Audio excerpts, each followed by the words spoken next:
The middle manager is officially on notice. I'm Anna, and on today's AI Unraveled Business Rundown, we are looking at the death of the corporate org chart. Jack Dorsey just dropped a bombshell. Block's massive 40% workforce cut wasn't a sign of weakness. It was a bet that AI can entirely replace middle management. Dorsey argues that in a remote-first company where every decision is digitized, an AI world model can route information faster and better than any human manager. It's the ultimate lean startup thesis applied to a multi-billion-dollar enterprise, and it's about to terrify every layer of corporate bureaucracy.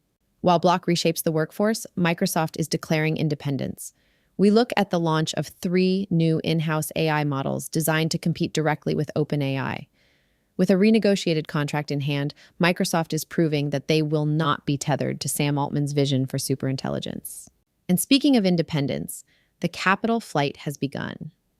Secondary market investors are rushing to dump $600 million in OpenAI stock, pivoting their cash into Anthropic as enterprise clients demand the security of Claude. From SpaceX filing a $1.75 trillion mega IPO to fund Elon Musk's XAI ambitions, to OpenAI paying thousands of freelancers to secretly map out how to replace their own jobs, this is the highest stakes chess match in modern business history. The full forensic business briefing is live now.